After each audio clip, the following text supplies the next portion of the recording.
Friday goes on, and today we have a very special guest, Sascha Becker. Good morning, Sascha. We're recording this episode in the morning. Welcome. How are you doing? I'm very good, thank you. Good to see you. Yeah, good to see you too. Let me introduce you to our audience. So Sascha Becker is a professor of economics at the University of Warwick, as well as Siao Kai Young Chair of Business and Economics at Monash University in Australia. And today we will talk about his research specifically related to religion, diffusion of ideas, and economic growth. And we will touch upon several topics such as the spread of the Protestant Reformation, the relationship between religion and economic growth, networks, spatial diffusion of radical innovations based on Luther's leadership. I think it's going to be a very exciting and very nice episode. So I'm really looking forward to talking to you. But let's start with this question first. So Sascha, what made you interested in these areas, like in economic history, political economy, or study of religion and economic growth? Yeah, look, I guess in school I was always interested in history. We didn't have any economics really in my school in Germany. It didn't high exist. School or? High school, yeah, it didn't Okay. really exist as a subject in high school. So when I went to uni, I first did mathematics and physics to become a teacher because my parents, who didn't have an academic background, thought being a teacher would be a good thing, civil servant, safe job, blah, blah, blah, and physics. But then met an economist who was studying mathematics for fun on the side. And then with that guy, I attended economics lectures. So that guy was Matthias Hoffmann, who's now at the University of Zurich, a macro professor. So I attended some econ lectures and over time drifted into economics. And then, I first had an interest in labor economics and international economics, but I kept always thinking about history topics. And one day I had a chat with Ludger Wülfsmann, who was at the University of Munich, about Max Weber's work. And Max Weber, being German like him and myself, Ludger and I, always fascinated me, and it's stuff we did read in school. And the most famous work of Weber was his Protestant Ethic and the Spirit of Capitalism. And I always found the idea of a Protestant ethic, on the one hand, intriguing, but also kind of hard to capture. So, how, as an empirical economist, would I measure a Protestant ethic? And then reading a little bit about this whole era, the Reformation period, 16th century, and reading some stuff by Martin Luther, who was the leader of the Protestant Reformation, we realized that he kept going on about everyone should be able to read the Bible. And then Luther also was the person who translated the Bible from its original version into German. And then when you start reading the historic literature about the period, literacy rates in cities were maybe around about 10%, in the countryside, a single digit. So how the heck can he say everyone should be able to read the Bible when pretty much everyone is illiterate? So that seemed to be like a crazy idea. So we were wondering, well, what really happened in that time? Was there any action in terms of having schools to educate people and to help people get literate in the first place? Because if you're illiterate, how can you read the Bible by yourself? Right. And it turns out that, indeed, Protestant areas invested more in schools. And interestingly, Martin Luther also said that would to God that every town also had a girls' school. So he had this idea that even girls should go to school, which was unheard of. Like we're talking about the 16th century. 16th right? century, exactly. Wow, okay. And then you think That's Afghanistan, when you think Afghanistan 2024, right? Where still things are completely different. Yeah. Anyway, so we thought, okay, if there was this push for education in Protestant areas, couldn't that be an alternative reason why Protestant areas were economically more advanced? So maybe there was a religious starting point and a religious idea, access to reading the Bible, but it may have had other payoffs that ultimately helped these regions take off on the economic front earlier than the Catholic regions. Anyway, so that's how I accidentally became an economic historian. Yeah, I mean, well, I have several questions actually, but yeah, it looks like some people obviously had an effect on your choices. I mean, you were not studying economics and then you started taking, economics lectures. So I don't know how that happened. Maybe you can tell us a bit more about that. And the second thing, maybe we can talk more, but I was just thinking when we were thinking about the literacy rate, Like, even if you don't know how to read, what would maybe people were doing was coming together. And if there was only one person who could read, maybe he was just reading it out loud and people were just, verbally just learning what the Bible was saying. But those are two separate questions. But I don't know which one you want to start with first, but I leave it to you. Yeah, so I accidentally drifted into this area, and I can tell you more about also how this first paper on economic history in my vita came about and why then we kept going in that kind of range of topics. But on the literacy rates, indeed, yes. So people coming together in a marketplace and maybe someone publicly reading out something was one way also to transport messages to a broader public, even those who weren't able to read. But clearly, Martin Luther had in mind everyone should be able to read the Bible by himself or by herself without the need of anyone intervening. And in some sense, the Catholic Church, the incumbent, being a very hierarchical institution, that was also his way to take away the power of the church hierarchy. If every believer is able to access God's word by themselves, yet this term also of the priesthood of all believers. So he elevated every believer to the same level as a priest, more or less. That required that really everyone had access to the Bible by themselves. But in the Reformation period, interestingly, they also used a lot of graphical depictions. So there are all these images showing the Pope with a really bad face to scare people and to essentially get across that the Pope is a scary person. And we want to turn things around so that believers have a more positive future for their faith and lives. Yeah. This is actually related to power.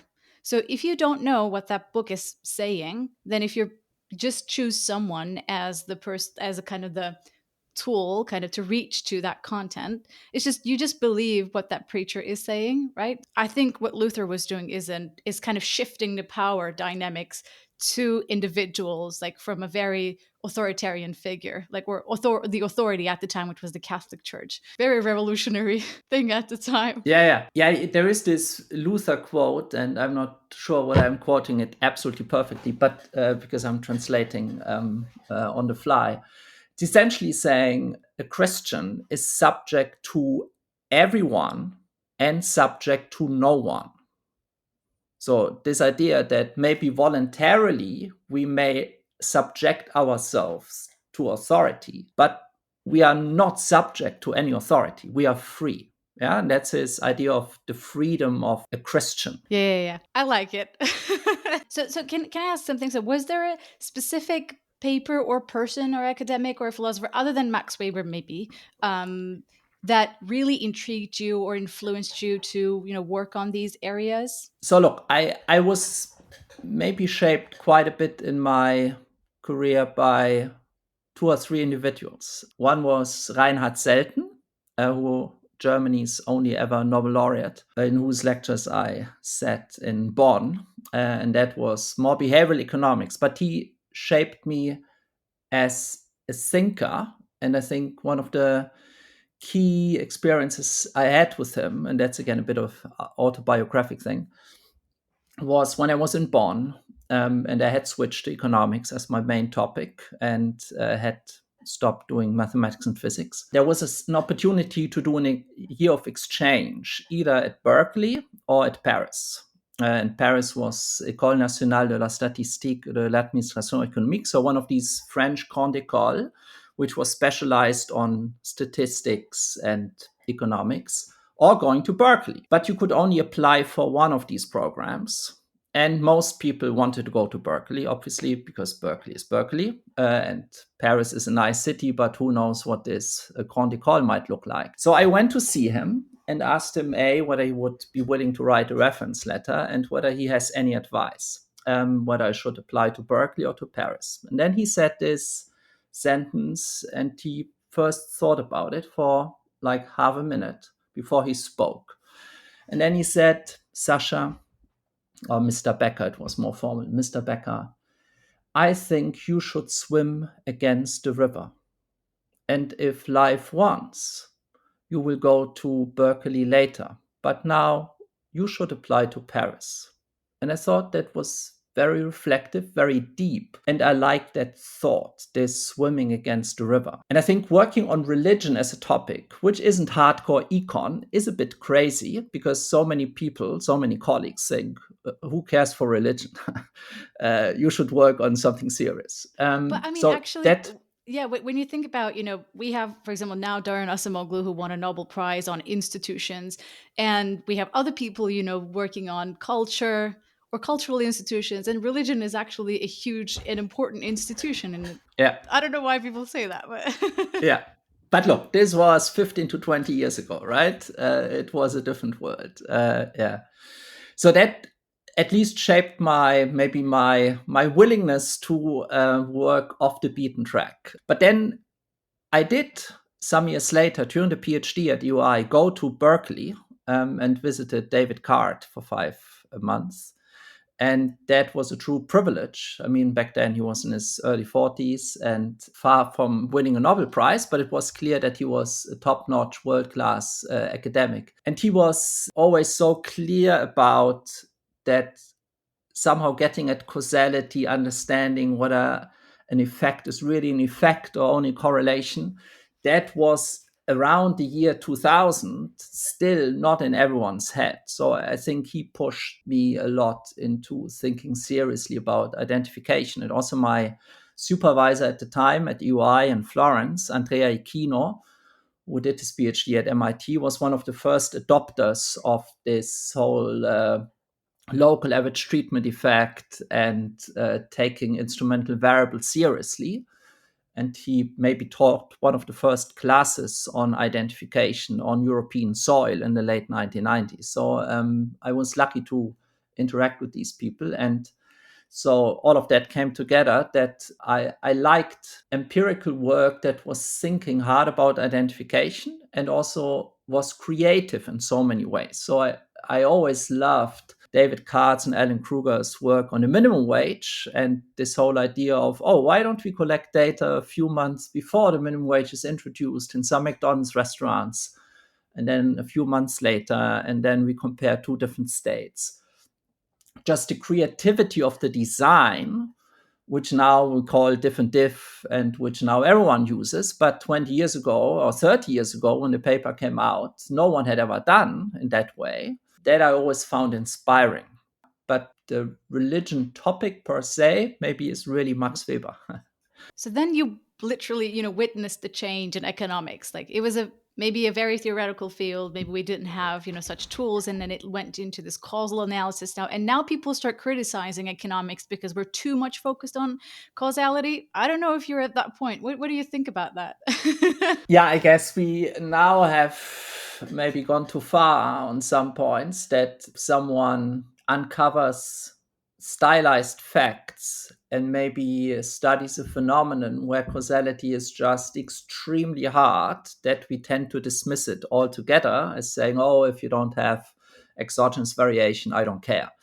And I think that's a bad thing, because there are so many issues out there where causality is just hard to come by, and where maybe a mix of theory and very rich narrative and some basic facts can still be informative. And I think we shouldn't dismiss that offhand. It's important work, nevertheless.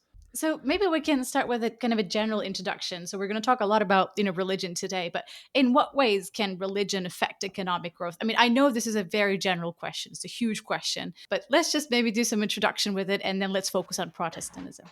Yeah. So it's interesting you asked that, because we had a paper just recently where we tried to look at that issue in a bit more systematic fashion. So what maybe is the field of religion economics is looking at how religion influences economics, but also how the economy or economic rules, economic institutions might impact religious behavior. So that research field goes back several decades, and there has been ever more papers on all kinds of issues, religious beliefs and health choices, competition between religious organizations, and the quality of sermons or whatever. There is all kinds of things that link economics and religion in some way.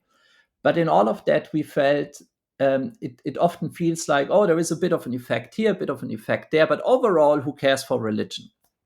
And so we thought, well, maybe a lot of work that is out there may not directly speak to output or to economic growth, but indirectly may do so. So what we said, okay, what do economists do all day long?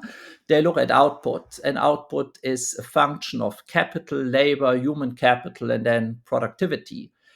And doesn't religion affect all of these elements in the production function? So there can be religious norms that impact on whether people invest a lot or whether they are allowed to lend at interest. So that can influence capital. Then rules about female labor supply may have an impact on labor supply and hence the L in the production function.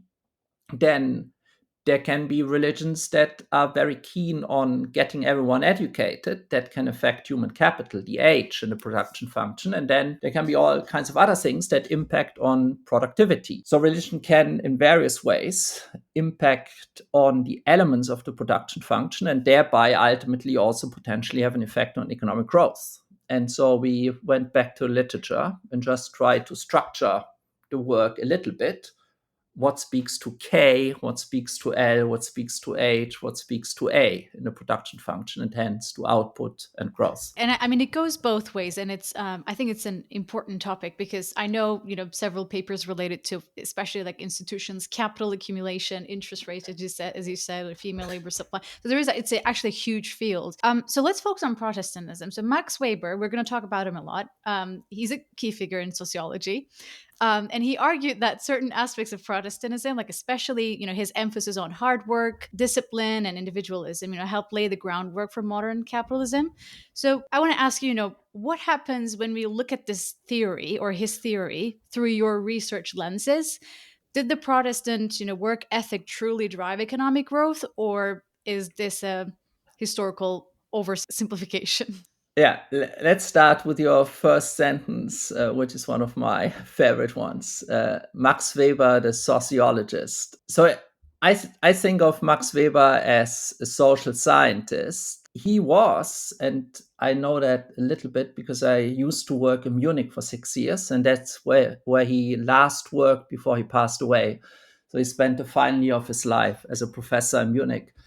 And he was a professor of national economics.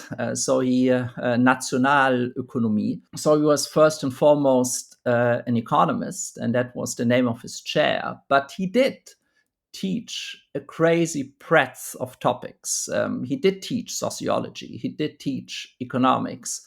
And his work also is what today we would call political economy. So he was really very, very broad and a deep thinker. And he was one of the key figures also in the German Economic Association in the Verein für Sozialpolitik. So anyways, that's just on your little intro statement, Max Weber, the sociologist. Yeah. I mean, I think in general, it's when you think about it, actually, I mean, you're right. So it's actually really hard to kind of classify also those people because I can say he's a great thinker. So yeah, maybe it's better to kind of define him as like, let's call him like a great thinker, and then we can go ahead. What you think about his theory. Yeah. So what clearly he did, and that gets us back to his Protestant ethic, he was one of the first people who took data seriously. Yeah. So in the Protestant ethic, he quotes numbers, and these numbers have been criticized. But these numbers were collected by one of his doctoral students about the total tax payments in Protestant areas and in Catholic areas. And he saw that there was more tax payments in Protestant areas than in Catholic areas.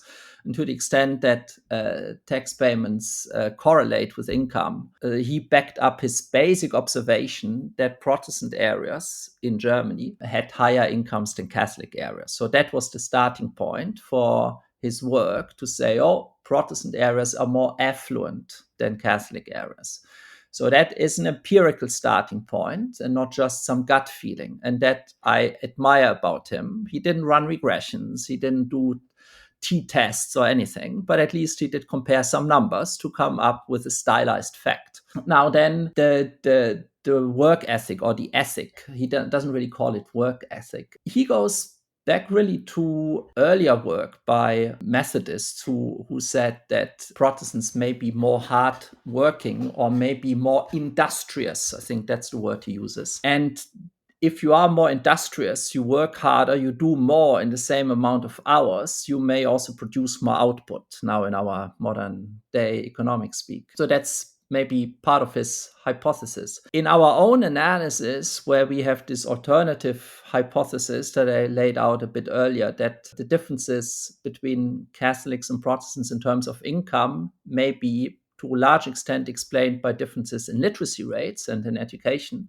In our data set, we don't need anything like a Protestant ethic to explain these income differences because the literacy rates explain the largest chunk. But other people have also in other time periods looked directly at how many hours of work do Protestants put in a work week relative to Catholics, and there seem to be some differences here and there. Or there have been people looking at referenda in Switzerland about preferences for more holidays. And on the Protestant side of the border within Switzerland between the Protestant and Catholic areas, in Protestant areas, they are less keen on having yet more holidays than on the Catholic side. So there is a little bit of evidence both for the working harder side of things as well as for education differences between these two specific denominations. I want to first ask about the data, like how you found that data, because it looks like, I mean, it's a very early time period. I don't know if it was easy to find that data. When we started thinking about this, that was around the year 2005, so really 20 years ago. The internet was already around, but libraries didn't yet have online scans of all of the books on their shelf. So just finding data scans or even ready-made data sets wasn't a thing yet. And both of us, Ludger Wüssmann and I, we hadn't done economic history before. So we knew where the archives were, but then there are hundreds of meters of shelves. Where do you even start? Yeah. So I did a mini survey. I thought, how about I email a bunch of economic historians and just ask them, German economic historians, are you aware of any data set as early as possible, be it 19th century, 18th century, 17th century, that is census types data, and as micro as possible, so either individual level data or maybe county level data, but disaggregated, that brings together religious denomination, education, and income. So I sent this email to, I think, 10 different people and all big names, economic historians. And they all came back and said, nah, we don't think such data exists. Yeah. So that was a bit of a bummer. And we thought, maybe we can't do this work. But we were keen on doing it for Germany because there are not too many countries in the world where you have a roughly equal mix between the two denominations. We wanted to avoid a situation like doing it for Scandinavia, where you have 99 point something percent Protestants and barely anyone else, or Southern Europe, where nearly everyone is Catholic. So we needed data from a country that is religiously mixed. Yeah? And so Germany, also the starting point of the Reformation, seemed to be natural. So then we were kind of at a loss of where to find that data. But I would keep Googling every now and then and reading books and stuff, whether maybe at some point a random find pops up. So one night, the family was in bed. I again was Googling around. And suddenly there was a little note from a hobby historian in a small place in Brandenburg in the vicinity of Berlin who wrote, according to my research, in 1871, in our small village, there were 50 inhabitants, 30 were Protestant, 20 were Catholic, 40 were able to read and write, and 10 weren't. And I thought, that looks promising. 1871 census. Okay, so let me see and try what I can find that. And then we found that 1871 census for Prussia, the biggest state in the German Empire. And it turns out that was the only census ever in the German Empire between 1871 and the end of the German Empire that they asked for literacy. And they only did it in Prussia and not in Bavaria, for instance. So we then dug out these data, figured out we have it for 452 counties. And hence, there is now a starting point for an empirical project. And that is how it all started, with this little survey that didn't lead anywhere. And then not giving up and Googling, and at some point a random find. And then once you have a small nugget of gold, you keep digging. Yeah. And then we went to the archives. We discovered there is all kinds of more and additional interesting data. And then, maybe I can add that we send it to the Quarterly Journal of Economics, putting our hopes high. And we were lucky that somehow the editors liked the idea, and they also felt, oh, this is the first empirical paper about the Protestant Reformation as a big world event in the second millennium. So they liked the topic per se, but they didn't like much else, but still they gave us a revise and resubmit. And one of the prescriptions was, this is an interesting result. We need to see it's robust. You need to find data for more outcomes. So we went back to the archive, spent 9 months collecting additional data. And then the editor said, I see it's robust. This can go in a footnote. So we now have this footnote that's worth 10,000 euros and 9 months of work. And the data is, And so we suddenly had all this data sitting around that was buried in a footnote. And we thought, maybe we should write a few more papers with it. And that's how a whole agenda of additional papers came out. And both of us drifted ever more into economic history and religion and so on, and still keep working on it today. That's amazing. I think I'm going to pay attention to my footnotes more now and see if I can come up with ever since that footnote, I often start reading the footnotes before I read the paper, just to see little nuggets. But I think it's a huge effort. Congratulations. For not giving up at all, because I think that could be one of the lessons that I'm just going to speak for myself, not for anyone's name, but I think this is one of the important kind of qualities that you should have probably in academia, because you can give up so easily, like finding the data, doing the analysis, or writing the paper. It's a hard process. It's a long process. Like publishing is also a really long process. Like, for example, when I talk to my friends in engineering and other fields or biology, like they just publish papers all the time. It's like, it's kind of easier. I don't want to say easier, but it's kind of faster. But in our case, when I tell them like a paper can take, sometimes 8 years to publish, they're just like shocked about that. So it's I think it's being patient and not giving up. I think it's then I think I can say maybe that's something that defines you maybe a little, or maybe your academic identity. That's what I tell my PhD students all the time. You don't get a PhD for path-breaking results that will lead to a Nobel Prize, but you get it for not giving up. A PhD is the longest period of life where for 4, 5, 6, 7 years, you work on one big thing. And I think you really get it for not giving up. I agree. So Max Weber, he was talking about this Protestant ethic, and then now we have this empirical paper where it shows, actually this literacy rate, or maybe higher education level, maybe we can say, was actually an important driver.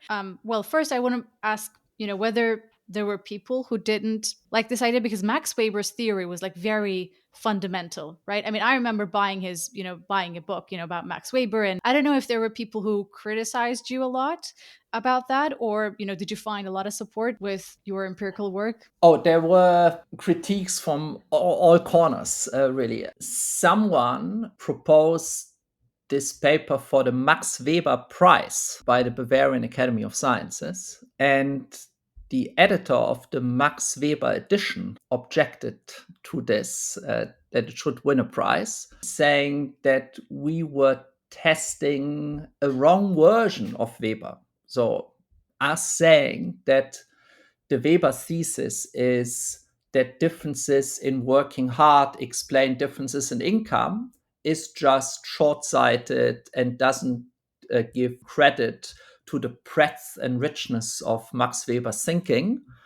And I would immediately say, sure, you're right. Yeah. But that is one of the first sentences in the paper. Here's what we are going to test. It's inspired by Weber, but we are not in the Weber bashing business. Yeah. So anyway, so we didn't win that prize because we didn't give enough credit to the richness of Weber's work. I once presented this in the theology faculty in Munich, and they didn't really like the fact that we took their favorite theologian, Martin Luther, into the social sciences and thought we could measure his impact with data.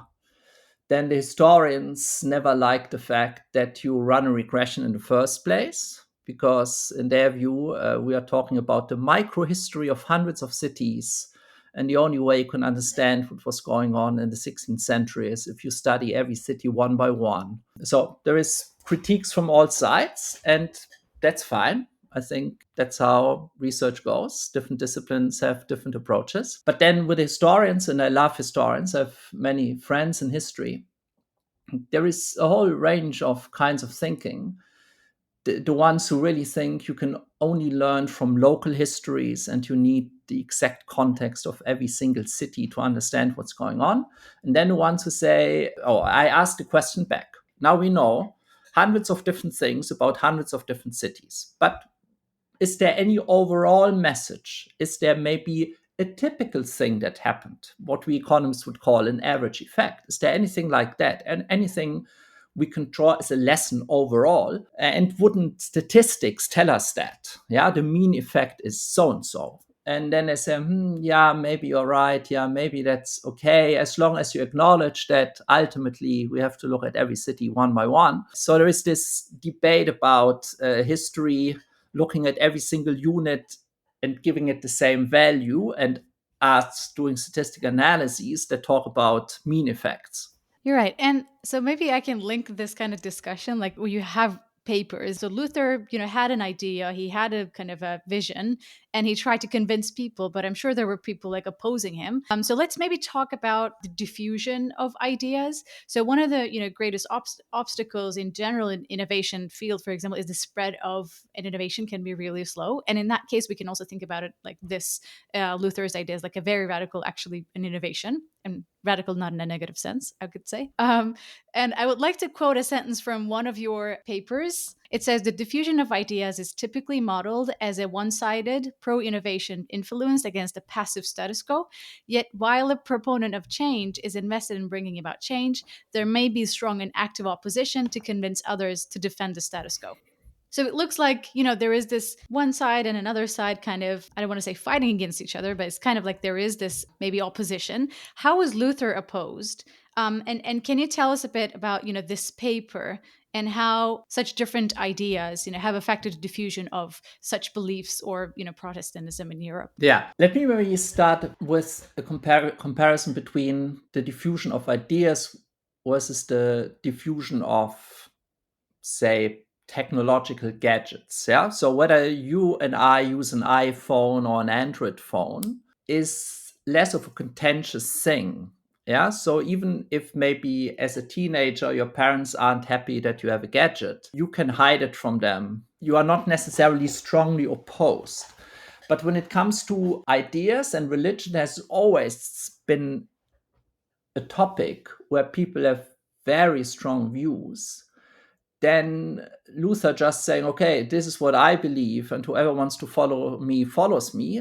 It's just not how it works. You can maybe deep inside have a different belief, but to the extent that religion is also going to church and doing something in public, you cannot hide it from your neighbors and from the people around you. So if they have very strong opposing views, they may try to stop you from doing what you do. And this often gets underestimated. We often think of diffusion as the diffusion of a virus that just spreads from person to person and then suddenly you have it. But there can be people who actively stand up and say, no, this is wrong. So on the one hand, there were public debates. Some of it was academic debates. Martin Luther, also being a professor at the University of Wittenberg, he had Catholic opponents who then argued with him about theology and whether his beliefs or his interpretation of the Bible was the right one or their belief was the right one. But the same debates also happened across the cities of Germany. So there were maybe some citizens who wanted to convince the city council that the city should side with Luther. And what that meant in practice, or could mean, is that the Catholic Mass was changed or abandoned, and that the liturgy, the proceedings of the divine service or the Mass would be changed. But then there were people who said, no, we can't do this because this is how it's been for hundreds of years. We can't change the Mass. And how about the Pope? Yeah, so there was active opposition. And it's interesting how, on the one hand, many places ultimately settled on exactly this one solution, either staying with the Orthodoxy and staying with the Catholic Church, others sided with Luther and the whole city became Lutheran. But then there is also some cities in between who had a tolerance agreement where, for instance, they would say, we share the church. And on Sunday morning, we have Protestant service, and on Sunday afternoon, we have Catholic Mass. And this is, by the way, an understudied subject, why some cities found this sweet midpoint of tolerance. Yeah. It looks like the Catholic Church already, or the Pope himself, had a huge power. So it's actually, there's a huge power imbalance here. And I really wonder, like, how Luther gained his power. Like, it was like, and also, I mean, when we think about religious power, I sometimes also think about it as like, are we talking about the power of elites? If more elite, the elite group, has this religious power, maybe it has a more direct change on beliefs or the economic outcomes. Or are we just talking about, it was an effect on, in general, people and just made the change? So I was just wondering how does power dynamics shifted actually? Yeah. So let me briefly go a step back and describe roughly the setting. So the German-speaking areas, the Holy Roman Empire, is the geographic space we're talking about. What today is roughly Germany, was in the Middle Ages or at the end of the Middle Ages highly fractionalized. So there were like 300 different political entities, all ultimately kind of subject to the emperor, but to varying degrees of independence. So there was a lot of competition between these various little units and also different degrees of autonomy. So it was not a unitary state with one ruler at the top who ruled the whole place. And then the church hierarchy was yet another hierarchy that interacted with also the secular authorities. Anyways, so there are all these different 300 different units roughly. And the cities, especially the cities, were also trying to gain more independence and more space to act on their own. So now Luther had a theological message mainly, but also by making statements like every Christian is free, he gave these people an idea that maybe they could break free of a whole set of rules in also other aspects of life. So this whole siding with Luther or against Luther also became a struggle for political independence. And the Catholic Church took a long time to 100% wake up to the threat of the Lutheran movement. So initially they tried to just sideline him by kicking him out of the Catholic Church, ostracizing him. Then he got arrested and so on. So they thought they could quench the whole movement by being tough on the one guy. But by then, his ideas had already spread too far. So why did ideas spread in the first place? On the one hand, there was the printing press, so different from earlier attempts to challenge the rule of the Catholic Church before the printing press. Those were often very localized, and the ideas could only spread by word of mouth, by people traveling from place A to B. But suddenly, with the printed material, you could mass produce ideas and distribute them big time. And Jared Rubin has done work showing that places that had a printing press were much more likely to become Protestant. And in fact, in 1517, 18, Martin Luther captured roughly 50% of all the printing market with his works. Yeah, so his stuff got widely distributed, widely read, and suddenly at all the ends of Europe, his ideas were known. So then, how did he win over people in different places? Now, the way history was taught, at least in my days in school, was this kind of big man history. Alexander the Great, Caesar, and all the big men, for good or bad. And in economics, we have a tendency not to look very much at leaders. We often look at the representative individual, and we look at average and stuff, and we dismiss a little bit the role of individuals. Anyways, our work has asked the question, can we attribute a role to Martin Luther, the guy, in the success of the Reformation? Or was it just social processes that would have happened even if he as an individual hadn't existed? Yeah, so what we do is to say, okay, before 1517, Luther was not a celebrity. He was first an Augustinian monk. Then he became a university professor at a really small university. Wittenberg was only founded 15 years before. The Reformation started in 1517. So it's like a small upstart university. And nowadays, universities founded in 2009, 15 years before our conversation now, are any of these world-class universities well known? Are their academics known? No. Yeah. So he was more or less a no-name, but he had been corresponding with people all across Germany. And in 1517, he suddenly becomes a public figure after he goes public with his theses against the Catholic Church, his 95 theses. And suddenly he's having an agenda he tries to push. And where would people be more receptive to that? And we say maybe in the places, in those cities, where there is a pre-existing link with him. So to the extent that he had corresponded with people in city A, but not in city B, and that also maybe students had come to Wittenberg to study anything, but then this being a small place, they might have also bumped into him and his ideas. These students came from various places, but not from others. And also Luther had traveled a little bit across Germany, some cities, but not others. So by comparing the cities where there was any kind of link with him pre-1517, either letters or students or travels, are these cities more likely to become Protestant? On top of maybe the spread of his ideas by word of mouth, by his books, and so on. And we find that it's indeed both. On the one hand, there is spread by word of mouth, distribution of printed materials, but on top of all of that, also his personal links mattered. Yeah, so that's one paper we wrote, and that's published 2020. And then in follow-up work, we came to the thing you quoted from, where we said, well, maybe in that paper, we are treating the Catholic Church and the Catholic theologians a little bit like a passive group of people. Yeah, they just let it happen. But in reality, probably they were fighting back. And indeed, they were. The key competitor for Luther in the intellectual space and also in his reach into the various parts of Germany or Europe more broadly was Erasmus, Erasmus of Rotterdam.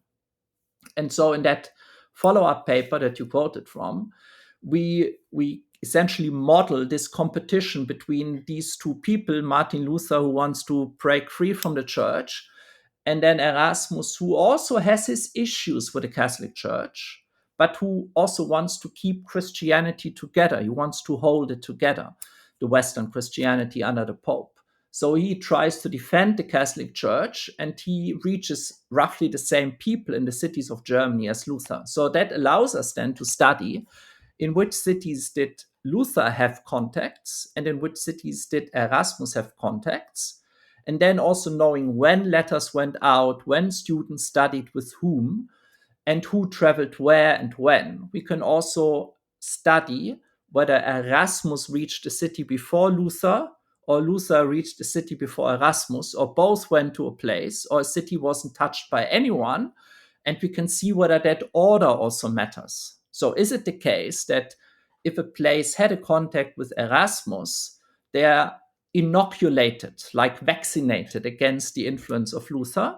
Or could it be that Luther goes to various places and then Erasmus comes second and firefights? He tries to stop the Reformation from spreading. We show that wherever Luther went in the first place, that was a bit of a first mover advantage and entrenched that city into thinking along the lines of his ideas. And then Erasmus could try to bring the fire down that Luther had started, but sometimes it was successful and sometimes it wasn't.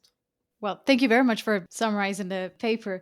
And I think I really wonder now, like how or what would happen if Luther or Erasmus had the social media power now?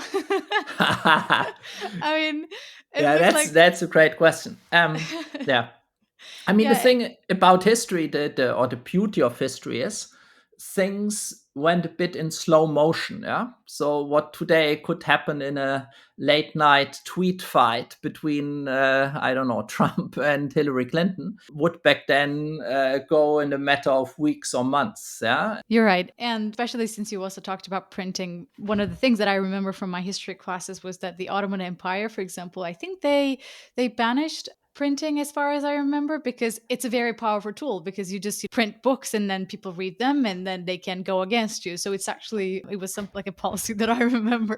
Yeah, so maybe let's, start kind of going into the cheesy questions a bit about you, about yourself. I added a new section called this or that. So I'm also going to go into that, but let me first ask you. You also publish in interdisciplinary areas. Like for example, you published at the American Sociological Review, which is a top journal in sociology. And in what ways do you think your interdisciplinary approach offered insights to you in general? I genuinely like working with colleagues from other disciplines. I've done work with historians on a paper on the Habsburg Empire with a historian in Regensburg, Katrin Böck. That was very. And then this work on Martin Luther and Erasmus, I'm doing with Steve Pfaff and Yuan Chao in the US. And I think sociologists have for much longer thought about networks and the role of network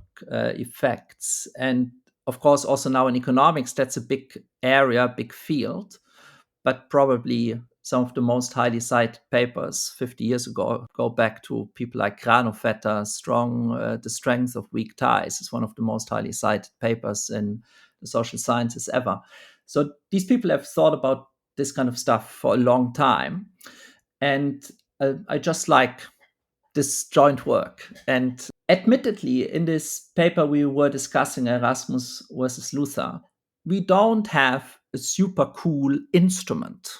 Yeah, so finding a source of exogenous variation that would satisfy hardcore economic identification gurus would be harder with this particular topic. We felt in this particular case, in a co-author team with 2 economists and 2 sociologists, it was more natural to first try a sociology journal, and it ended up in the top 1, which is great. And it has an impact factor like the AER, so it's maybe not too bad as an outlet. I do like this interaction across disciplines. Yeah, that's really nice. And okay, so another question then. Would you like to go back to a time in history, 500 years ago, 5,000 years ago, I don't know, or the future if you had a chance? Which one would you prefer?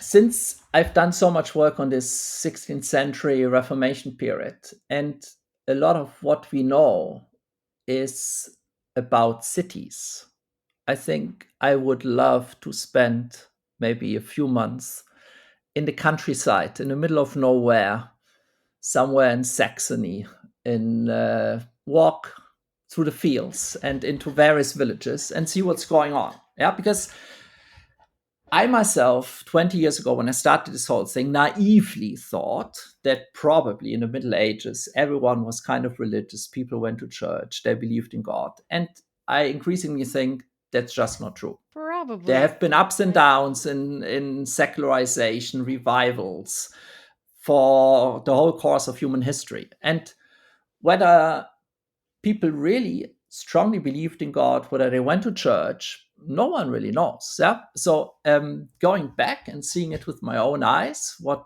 is going on in 1517 in a small village with 50 people and how they lead their life, I would find super interesting.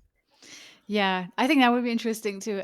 If you couldn't be an economist and economic historian, what would you be in a parallel universe? I have a guess, but I don't know if it's true. Look, I have in my leisure time every now and then given sermons as a lay minister, and I do enjoy doing that. Oh, okay. No, I couldn't guess. I thought maybe you were gonna say mathematician or something like that. That sounds cool. Okay, so maybe we can play this or that, and then we'll finish up. So you don't know. So the question is, who would you write a book with? So you will, write a book with the person you're left with at the end. So I'm gonna, tell you two options, and you're just gonna choose one. And at the end, we're just gonna find out who your co-author is. The first one: Adam Smith or Karl Marx? Adam Smith. Adam Smith. Adam Smith or Immanuel Kant? Adam Smith. Adam Smith or Machiavelli? Machiavelli. So Machiavelli or Hayek?